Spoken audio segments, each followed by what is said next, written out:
Now, if you're on level, uniformly sloping ground, side to side, you're going to just put 2 chocks at least on one rear tire. If you have a slope going uphill or downhill relative to the truck, right, the cab is downhill or uphill, then we're just going to put them on the downhill side of those downhill tires, even if they're the front steering tires, okay? If you've got that cab facing downhill, the appropriate place to chalk it is the downhill side of those front tires, those downhill tires. Another thing that's a pretty common miscommunication or misunderstanding, right?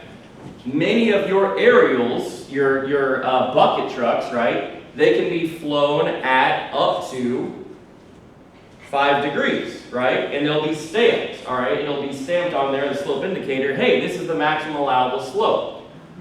Digger derricks must be level.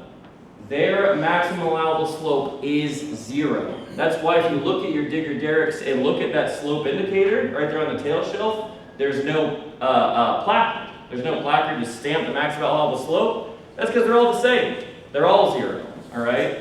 So, if you can only level your aerial to 3 degrees before taking it up, that could be okay. If your max allowable slope is 3 degrees or more, that's totally fine. It is not appropriate to take a boom out of the rest on the digger derrick unless you have set it up to be level. All right? So, talk a little bit about the outriggers and the pads and what they're actually doing, okay? You can obviously only be as stable as the ground that you are set up on, right? That is how the ground works.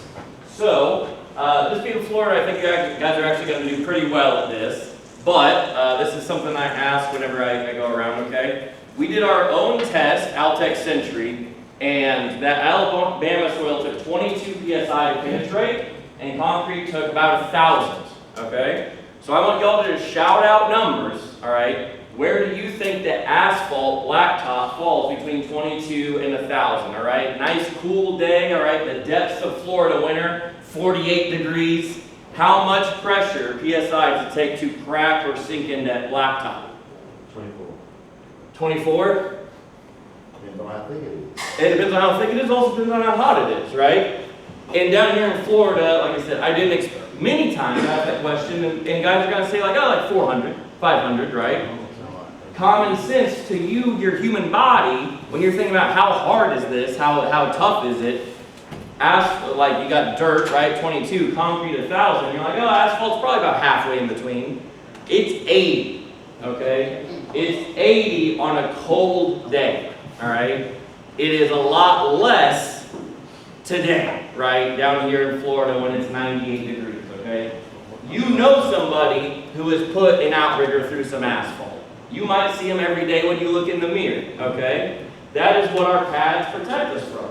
When we're on that soft soil or asphalt or whatever, the pad takes the energy going down through the outrigger, disperses it over a bigger area, right? More surface area means that PSI goes down, right? More square inches, pressure goes down over the each individual square inch. Pads cannot hurt you, all right? They can only help you, but we have to account for them when we are setting up the unit, okay? Long story long, the units are designed, when set up, you have to continue to extend the outriggers after contacting the ground. And that's something that not every operator out there in the U.S. maybe knows, right? So after contacting the ground, you need to continue to extend those outriggers a minimum of 3 inches, all right? But your pad, right, is going to be in the way. You're not going to go down to ground level. You are going to be on the pad. And so all you do is take the thickness of your pads and add it to that minimum of 3 inches. So if you've got those black Dyka pads on your truck about 1 inch thick, you're going to extend the minimum of 4 inches. If you've got wood pads, they tend to be about 2 inches thick, you're going to go 5 inches. Okay?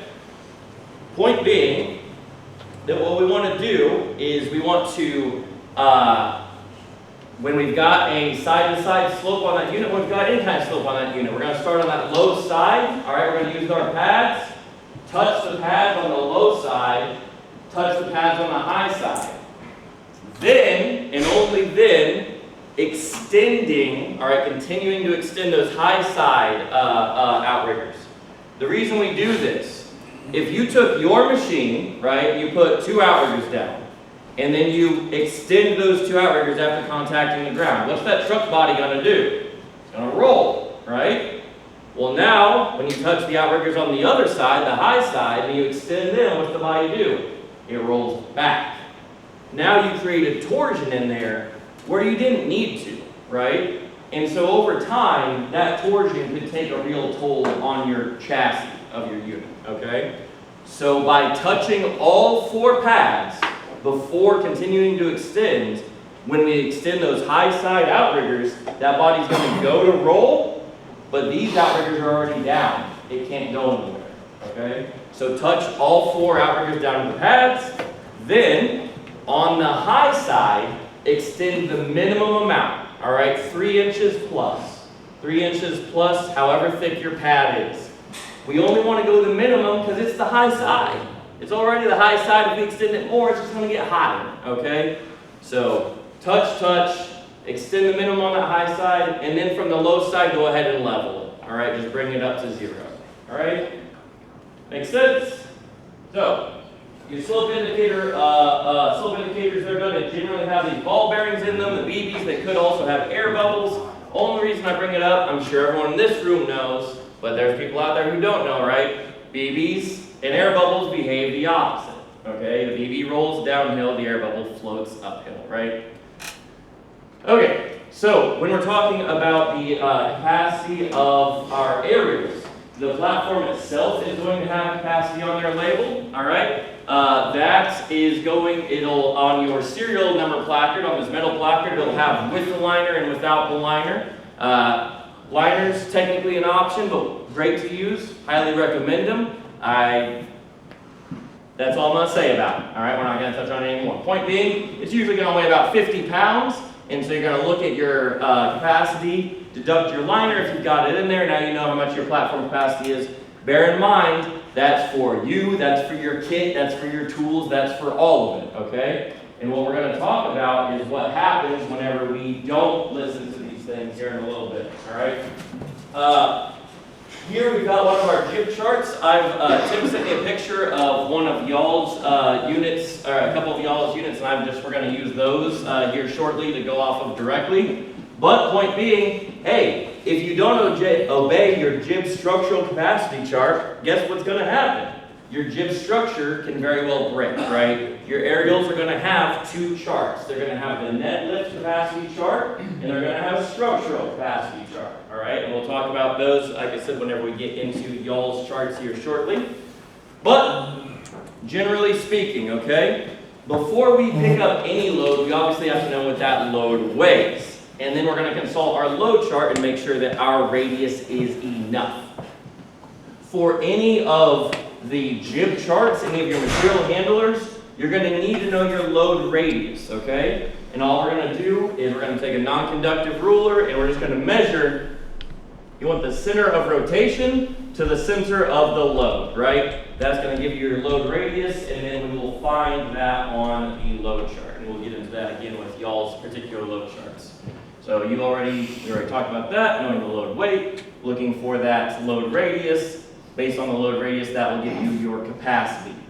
As Tim and I were talking about a little bit before, one thing to obviously be aware of, okay, is your material handlers themselves are not insulated. All right, it's just a jib, it's a winch. All right, there's not necessarily any insulating properties in it at all. If you're going to be handling live lines, you need to use the proper rated and tested insulating accessories, all right, at the end of your jib line, all right? When you are working from that boom tip, very important to remember that everything up there with you is conductive, okay? It's conductive and it is actually electrically bonded together up here, okay? Reason being, if you take a platform up, if you go up and you energize yourself to 12,000 volts, right, that's bad, okay? But we've bonded the boom tip together so that if you do energize yourself to 12,000 volts, the entire boom tip will be energized at 12,000 volts. Otherwise, what happens is that energy kind of leaks out, right? Inefficiently, you can get a potential over here of like 4,000 or whatever. You touch the, right, you got big problems. So the boom tip is bonded together. Point being, if you do energize it, it should only be energized to that one potential. So it's not good, but, all right, it's going to help you get out of that situation.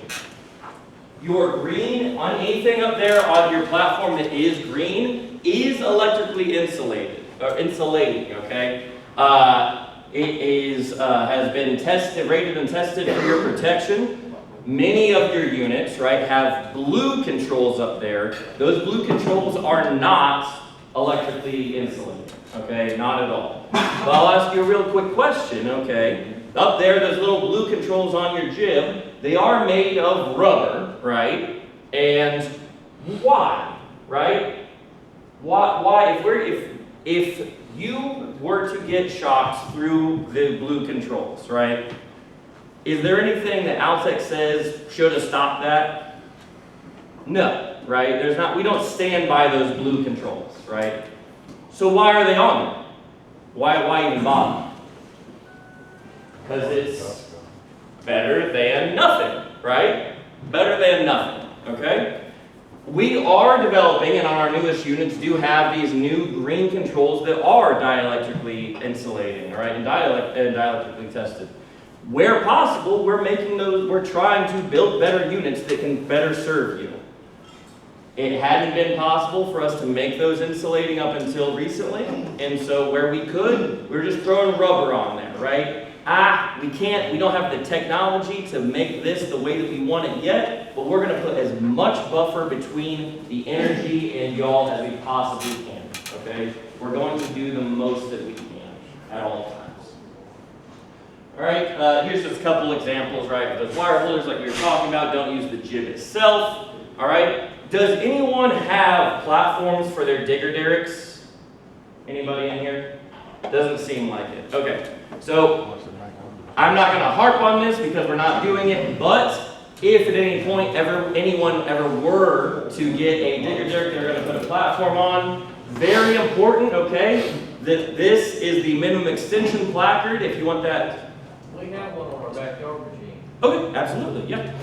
And so the same thing is true of the backyard machine. On your little DB, it's going to have a minimum extension placard. And what that's saying, if it is assuming it's an insulating unit, if you have an insulating digger derrick, your aerial, right, many of your aerials, when you get that thing out, if it doesn't telescope, the fiberglass boom is just there, and you have that fiberglass protection, right? Here, obviously, a digger derrick telescopes in and out. You don't have that protection unless you give it to yourself, okay? You need that physical air gap, all right, between yourself and the steel. And very importantly, you see that here they have removed the winch line, okay?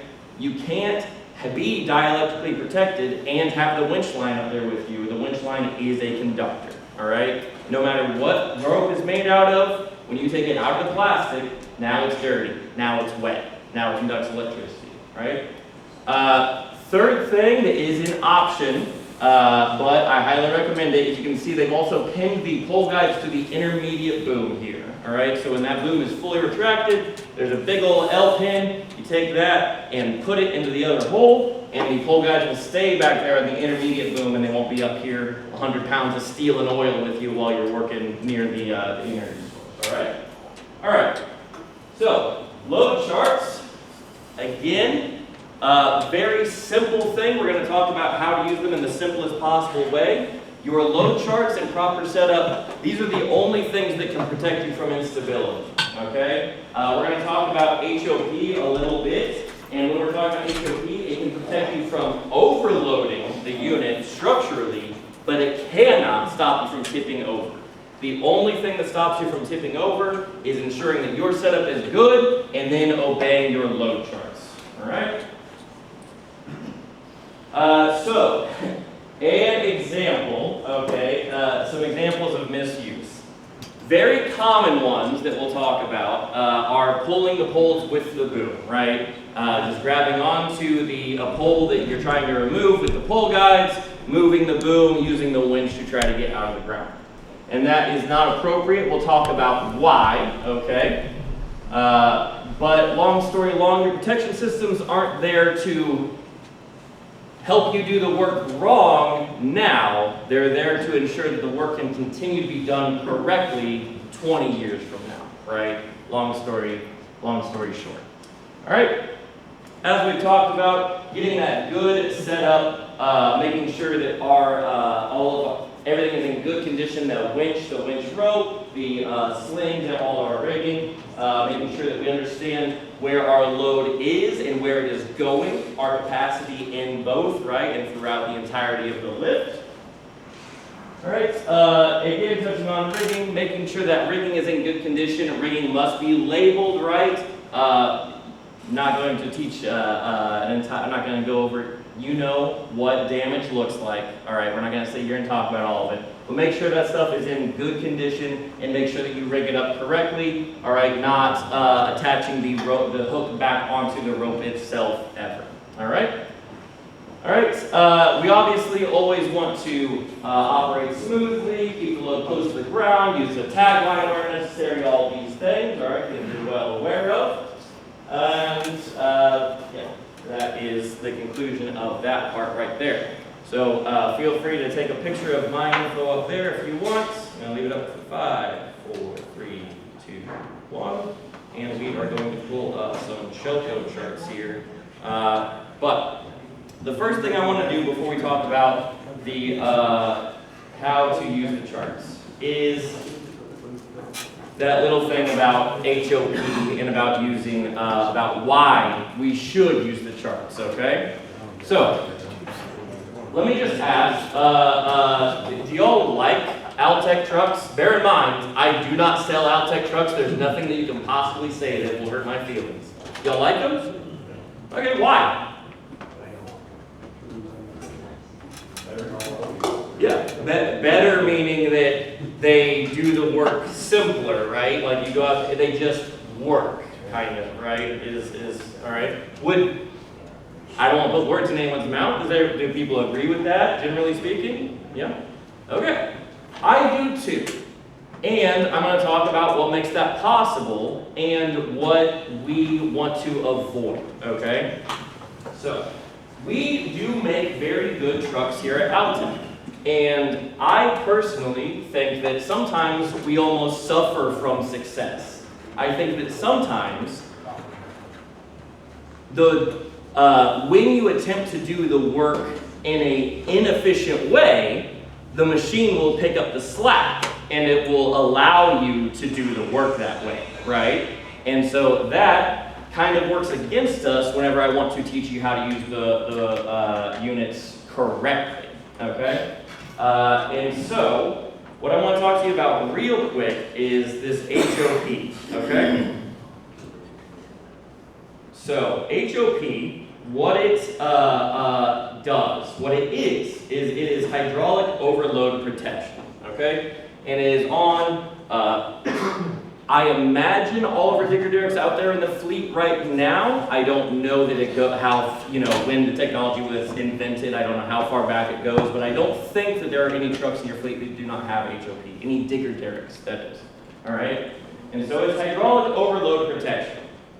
And so, what it does, okay, is if, for instance, you were to try to pull a pole that hasn't just been sitting in the soil for 40 or 50 years, right, getting all nice and packed in there, but is straight up embedded in concrete, entombed in concrete.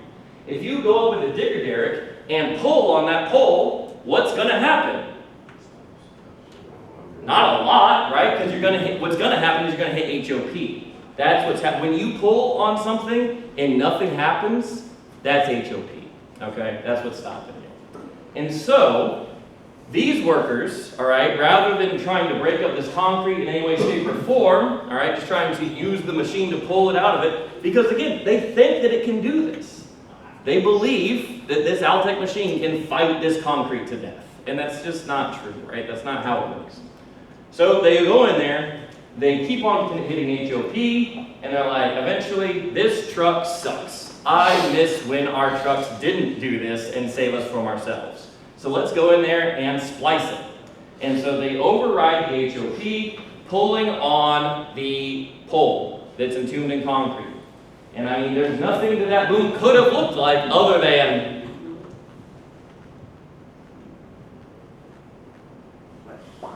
that, right?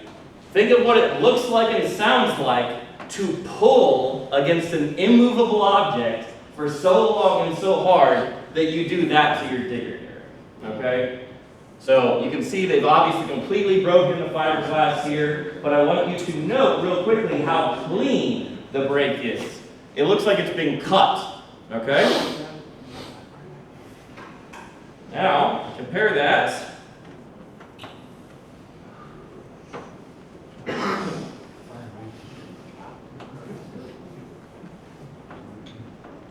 to this boom.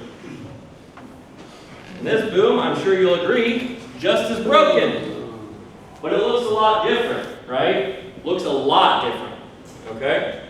So, when I'm giving a class, this is how I talk about with those guys, and I'll talk about it here, okay? Even though we're on camera.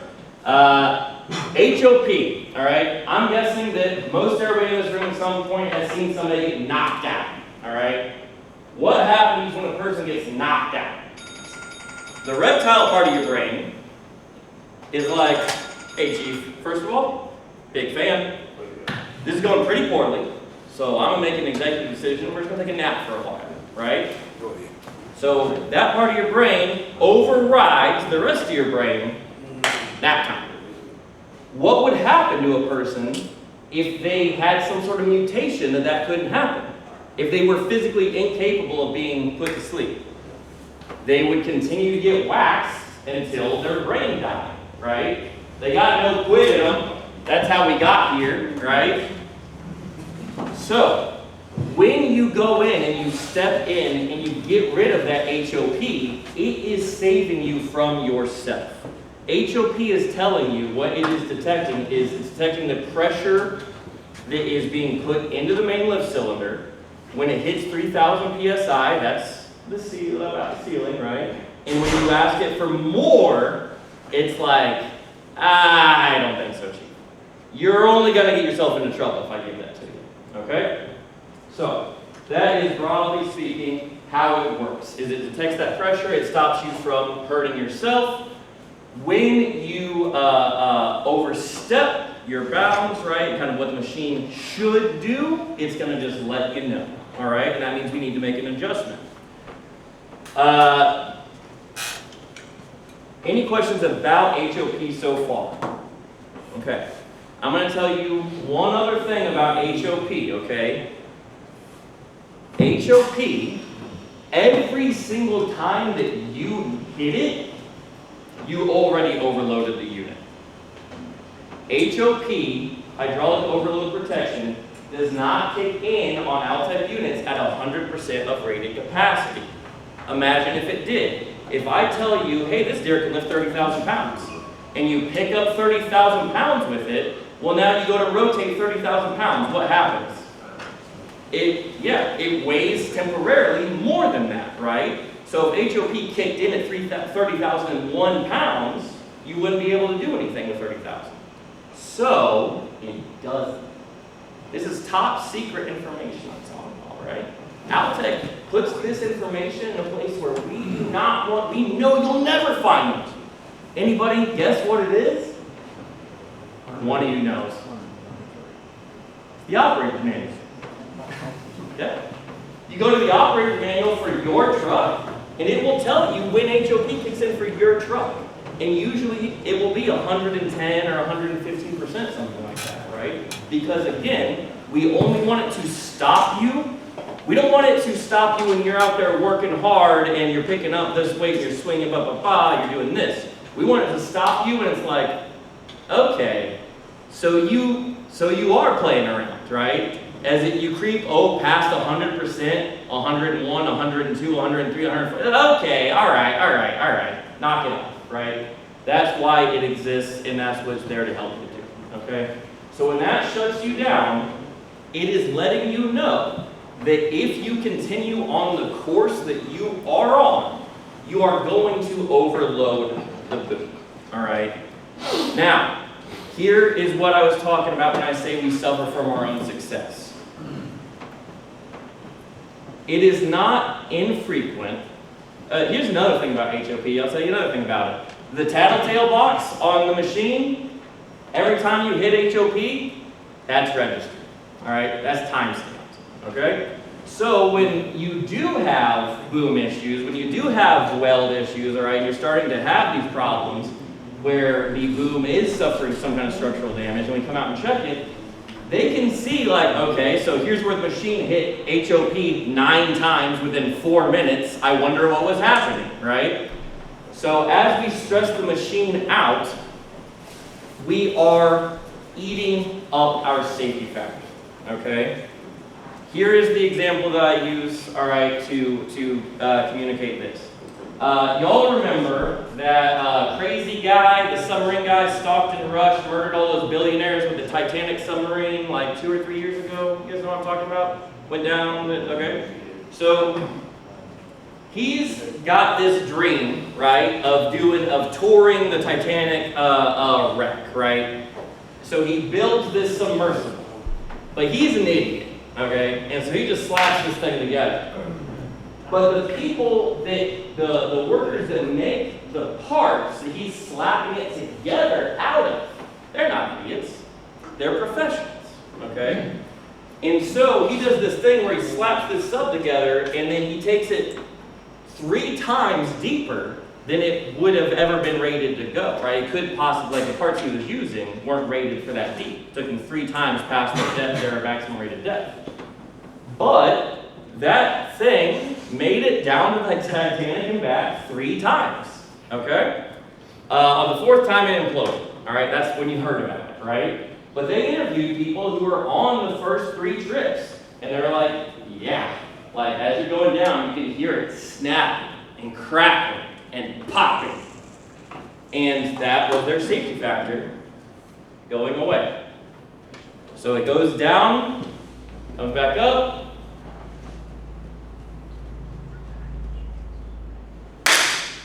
all right? That, on an accelerated timeline, is what you're doing when we kind of keep giving it some, all right, past the point where we know we should stop.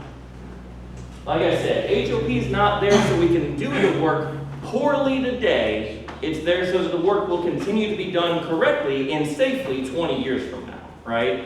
I don't know if any of y'all buy second-hand units, but imagine how you would feel if you knew that a second-hand unit that you bought at auction had been used inappropriately and people were like really giving it the business, right? That's not something that you would want to fly afterward. And it's not something you want to pass down to the newer guys who are coming up after you, all right? So that is my sort of spiel on HOP. Any questions about HOP or really anything we've talked about up to this point? Yes, sir. Does the winch have HOP on it? One more time. Does the winch on Digger Derrick have HOP? So the HOP, no, but the winch has its own, obviously the winch has a high gear and a low gear, right? And it will pick up more weight in low gear, and the winch itself, right, we're not making the winches, but they have their own design where if it can't sustain the weight, it should not pick it up. So as long as the winch keeps pulling, we're good. That's not what I said. That's why I was asking. So we're going to talk about how to use the load charts and how to make sure we have the appropriate capacity. It's going to, what often happens, right, is when workers don't know or care to use their load charts, is you just kind of throw it out there and then you just kind of pick up on it, right, and see what the HOP gauge does. And what I'm going to try to convince you to do is we're going to look at the load charts beforehand, get it set up in a good spot to where that shouldn't even be a factor. Like we're going to know that we have the capacity, but your question is, if you continue to winch up, you could still become unstable, right? So the HOP can't protect you from instability. You could put yourself into a situation, there's many situations out there, right? There's an infinite amount. You could put yourself into a situation where continuing to winch up could tip you over, potentially. And HOP could do nothing to stop that. So if you're, I'm giving you an example. So if you're pulling a butt that's broke off from a car, Yeah. all right, butt doesn't weigh 600 pounds. Mm-hmm. All right, so you have no way to rock it, you have no way to wiggle it. We don't have a butt puller, a pole puller. So you unroll the auger, stick it on the ground, now you don't have to worry about HOP on the boom, so now you just winch that you don't winch. That is not, no, so posting up, that is, sorry to phrase it like that. But yet another common, not an uncommon behavior, okay, posting that auger on the ground does not help you, does not help you. All you're doing is you're taking the mechanical leverage of your boom back here at the center of rotation where you're putting it, you're cheating it up halfway. Yeah. And so you are creating stress in the boom in a way it was not designed to be stressed and is going to hurt it. Here's what I would say. Take your auger that you've got now, dig a hole next to the butt. Now you got room to wiggle it, right? With the locate ticket, you There's can. fiber everywhere and stuff. That's fair. That's fair. We ain't used to that for sure. It would be inappropriate at all times to post the auger on the ground and attempt to lift. The only thing that the auger is designed for is for digging holes. So before we move on, I heard you say something, I think I bypassed it, but HOP something. Is that in the manual? That is not in the manual. Basically, I was just trying to see if you would tell us that no, the winch will pull until the truck breaks. Because it will. That's Yeah, what I was trying to get you to tell us. there's nothing, HOP cannot stop, there's the winch and the HOP or any other safety system do not communicate. The winch has its own safety system built in, it's doing its own thing, but you can absolutely pull your truck over theoretically using your winch. Or snap the boom if you were to stress that boom in a way it wasn't designed to be stressed. Any other questions? Yes, sir? So we maintenance. Yeah. We have certain instances we will get it off, we have half of them. Like the lift only, Yes. they'll be stuck, we gotta go out to the truck, figure out how to get the dang thing down and out of the highway, so the Altec man can come take a deeper dive in the pressure. Is that the every time function?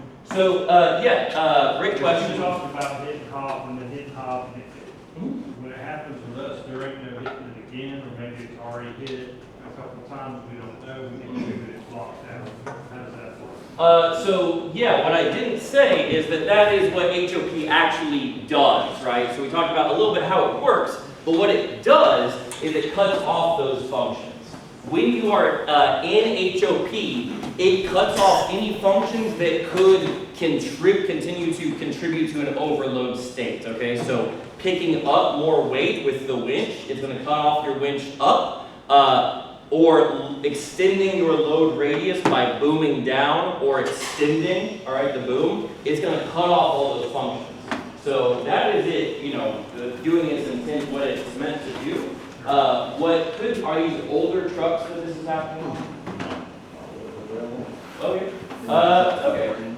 The reason I ask is because it was not uncommon. HOP cuts off winch up, boom down, extend intermediate, extend upper, and the digger dig, okay?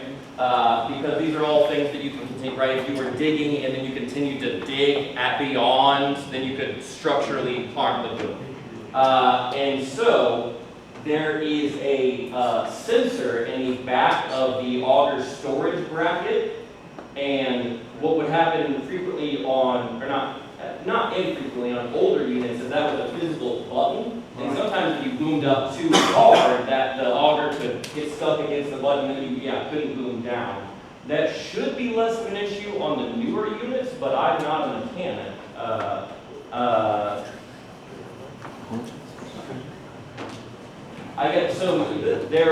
What's on the end, they're on the side of the highway, right?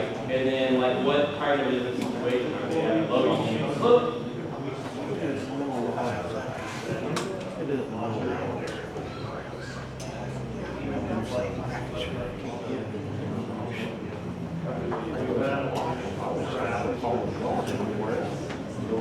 They'll go up. Yeah. Right. They'll like it,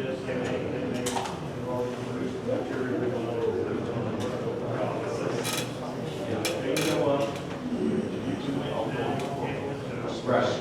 So, yeah, that the functions being cut off is just HOP functioning normally, but you should, yeah, be able to retract and do all those things. If you'll get back into the rest, at least get back to the show.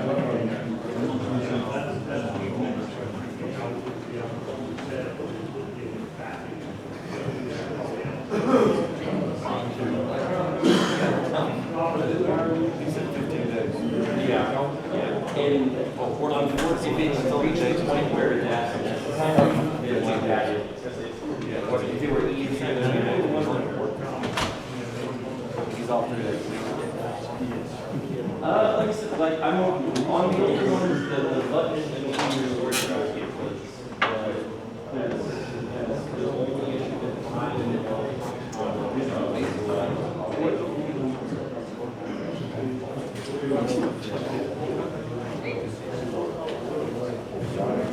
Hey, shop personnel, if I could interrupt you for a minute, if we can get maybe, finish with this presentation, and any questions related to definite repair issues, maybe we can ask Devin afterwards, if that's okay with y'all. Yeah, excellent. Do we have any other specific questions before we hit the load charts here real quick, all right? Okay, so this is a load chart off of one of your DC units, okay? Is DC like, are we all hydraulic all the time or not? Yeah? Okay, cool. All right, so your unit is gonna, and all of them function, the load charts all function the same, okay? So if you ever do go to electric over hydraulic, they're the same exact load charts, all right? Just different numbers, different things for that particular unit. Well, long story long, you are probably aware that you've got these different columns, right? You got fully retracted, intermediate only, and upper and intermediate both extended. And so, if I set up a digger derrick and I ran out both the booms and I put that boom at 67 degrees, right? You could look at this chart and you could be like, okay, so we've got both booms extended. Our boom angle is 67 degrees, therefore our capacity is between 69 and 60. And so if we're between two, what are we always going to do? Go with the lower capacity, okay? All right? What we must not do is one, round up to the higher one, or two, what you must not do is called interpolation, all right? That is where you cannot look at a load chart and be like, okay, 70 degrees, I can pick up 2,000 pounds, 68 degrees, I can pick up 1,000 pounds, 69 degrees, 1,500 pounds, let's go, all right? It doesn't work like that, okay? If it did work like that, they wouldn't pay those nerds all that money to do all that math, okay? It's a little bit more complicated. So, looking at your load chart, you're always going to, if you're between two, always going with the lower one. But here is, I think, a more practical way to use the load charts, okay? On the far left corner, the far left side, you have another column that is the load radii. This is the center of rotation to the center of the load. And so, it comes, it's similar to the range diagram, all right, which we'll look at here very shortly. What do y'all teach? Do you teach 7 paces off the corner of the truck? Like for a standard setup? Do you have a standard setup? No standard setup? Just kind of the situation dictates? Okay, well, then, long story long, okay, you look at a given load radii, like here we've got 15 feet, and when you look across that row, that's going to give you your capacity at 15 feet. So I think the easiest thing to do when you go out to a job site, all right, is you got to determine how much your load weighs, right? And it's like, okay, if we're out here to pick up a pole, and that pole is not going to weigh 3,000 pounds, okay, then 25 feet is going to be plenty close, okay? Pole's not 3,000 pounds. We can, even in our lowest, even if we have to extend both booms out, we're gonna be good to go, right? Versus like, okay, we're going out someplace where we have to pick up, I don't even know what a load that y'all would pick up that weighs 8,000 pounds would be, right? But if you need to pick up 8,000 pounds, you can look, right here, you just look at the numbers, right? We're looking for one that begins with an 8 at least. I can see up in this row here that these are all 7s. I'm gonna have to go up to this next one, and that means I'm gonna have to get within 10 feet, right? There we go. Okay, so 12 feet away, if I'm picking up 8,000 pounds, that's not gonna happen. I need to get closer. These load charts are telling you when, not only what the machine's rated for, but also then, thusly, when that HOP will kick in, right? What I would like for y'all to be able to avoid, okay, is the situations where we pull up on the side of the highway and, you know, there's a 18-foot ditch right on the side of the highway, okay? And we need to reach a pole, all right, and pull a pole that's 18 feet away, or whatever it is. Be like, okay, go to that load chart, look at 18 feet, well, that's between 15 and 20, so we're gonna go to 20, all right, because that's gonna be lower capacities. And looking across this load radii right here at 20 feet, we can pick up 4,000 pounds. All we need to do is set up the truck, right, whichever configuration we're gonna do. So all of these are gonna reach out to 20 feet, whether that boom is fully retracted and at an angle of, I can't really read that, but intermediate 50 degrees, upper 49, both 60 degrees, right? All of these configurations have the same exact load radius, 20 feet. So figure out how much your load weighs, figure out how close you can get to it. Get as close as possible. You're gonna have more capacity. If you can see, okay, that load weighs 5,000 pounds. We cannot get across, we can't get closer than 20 feet because there's this ditch in the way. Well, now you know that honestly, that you can set up your outriggers and you can try to, and you can fight it and you can hit HOP and all that stuff, and we can do that for a while, or we can just bite the bullet, drive 20 minutes down the road, drive across the ditch, drive 20 minutes back, and then boom, we can get right next to the pole, we can take it out, do whatever we need to do, all right?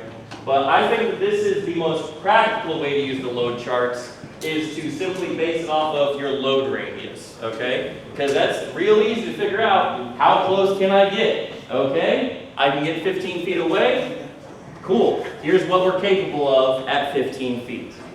Make sense?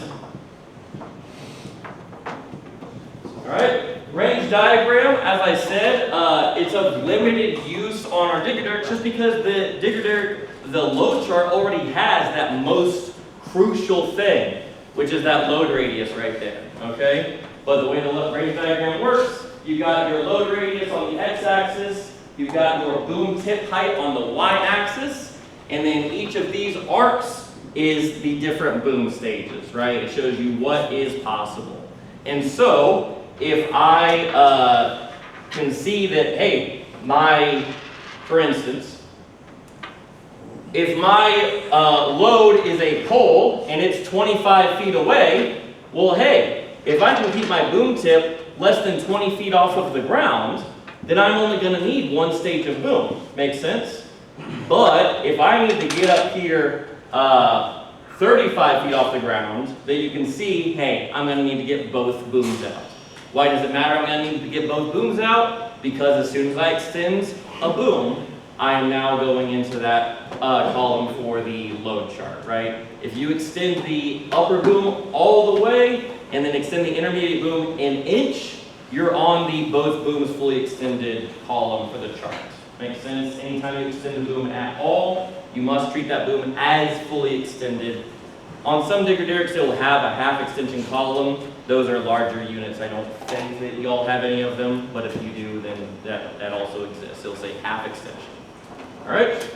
Now, the jibs. Does anyone have a material handler on their unit that does not have a chart like this? Does anyone have one that's like it's like rows of green and red numbers, and then there's like an arrow, like Price is Right style. Nope. All right, sweet. So this one, real simple to use, okay? Again, there's going to be a structural capacity as well. We need to make sure we don't exceed that. But the way that we use this material handling chart is first we look at that arrow, all right? That arrow is gravity leveled, and it's going to point exactly where we need to look, okay? So it's pointing right here to these 4 numbers. One of those 4 numbers is our capacity. We just need to determine which one. The way that we do that is we measure that load radius, right? We take that non-conductive ruler, we measure from the center of rotation of the jib to the center of the load line, the center of the load, and then if it is between 3 feet and 4 feet, we're going to be on this outer black line. If it's between 2 feet and 3 feet, we're going to be on this outer white line. If it's between 1 foot and 2 foot, we're going to be on this inner black line. And finally, if we bring it up to where we are within a foot, we're going to be on this inner white circle, right? This inner white line. All right? So, for instance, if we had the arrow, notice 1, that it doesn't matter too much, this for your jib, right? What we care about on the material handler, the jib, all right, the center of rotation. So up there, your platform, when it's straight out, obviously is when it's weakest. And that's what we were looking at with this actual arrow, the physical black arrow, right? It doesn't matter that much whether you orient the jib up or down. Becoming more vertical is what's going to give you that increased capacity, right? You can see on either one of these, if you go all the way over here or all the way over here, it doesn't really matter. They are going to be different, right? They're going to have different capacities throughout the arc. But if you come 90 degrees this way or 90 degrees this way, there's not any difference, all right? No difference whatsoever. So, if we took this platform up, we flew above our load, all right, and this is what we're looking at. Well, if our if our jib is extended and our load radius is way out there, you can see it's still really weak. It still can only handle 750 pounds, right? By making the jib itself more vertical, whether that's up or down, that is what's going to decrease our load radius, right? I don't necessarily have to retract my jib, okay? If you have a telescoping jib, I can leave it extended and just raise it or lower it, right? Does it matter if the jib tip is 6 feet in the air, my center of rotation, my center of the line, versus 2 feet in the air? Not really, right?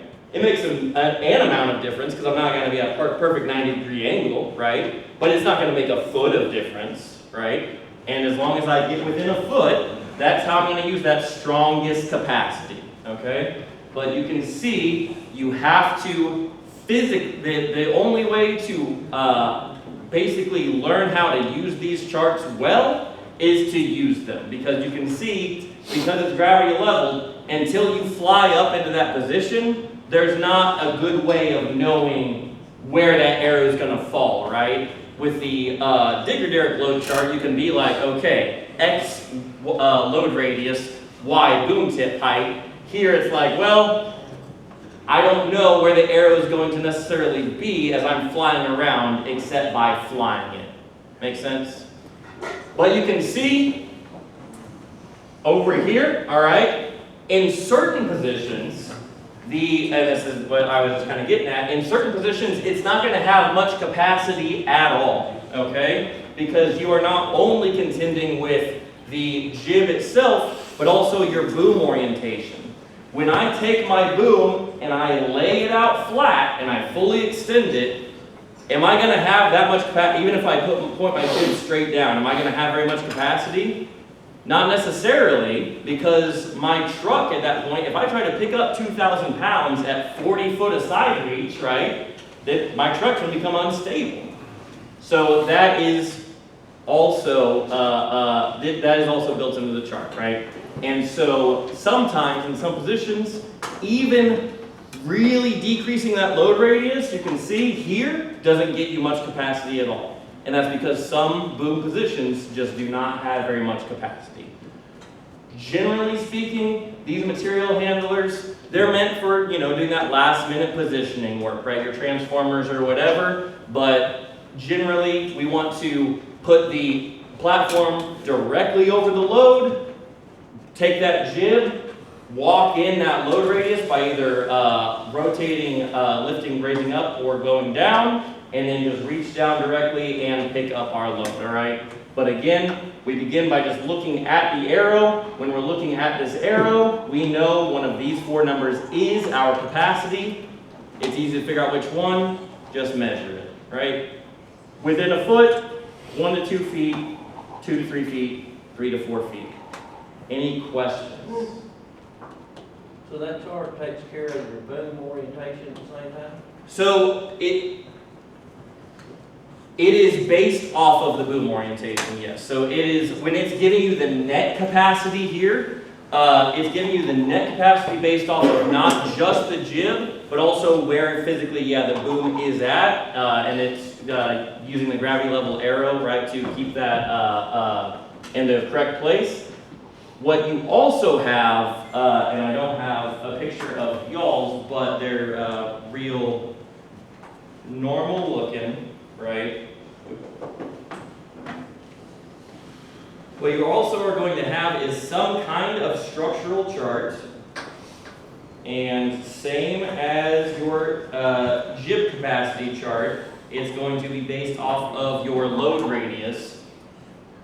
So the arrow is going off of your boom configuration, and also it's going off your orientation, going off of where the jib is positioned, and it's telling you how much the truck can lift, but you have to look and make sure that it's within the structural capacity of the jib, all right, as well. So if I did have this, my arrow was telling me, hey, I could pick up 1,000 pounds, but my jib is over 3 feet away, you can see if the load line is 3 feet from the center of rotation, 3 feet 1 inch, I can't pick up 1,000 pounds. I can only pick up 750, okay? This one is based off of just the structure of the jib, but this one, yes, does include that boom configuration. Like they've done the math, right? And that is why the load capacities are what they are. Because sometimes you're in a position where the jib structurally is perfectly sound, but if we continue to winch up, we can't pick up more than X weight, or we're gonna tip, right? Something like that. Right, great question. Any other questions? Okay. Does, winch on the bucket, does it have HOP or is it just? No. HOP is only on the digger derricks, okay? It's basically like if you've ever used a crane, cranes have load moment indicators, right? The little onboard computer. HOP is like a similar concept. It is not the same thing, but it is like, okay, here is a safety device that can aid you in not overloading the unit. But aerials do not have HOP, no. Any other questions? Okay. Well, we'll take a short break here, and then we're going to be going over to the Operations Center for some hands-on time. Tim? Yeah, so as I said, take you a few minutes break, restroom break, water break, whatever,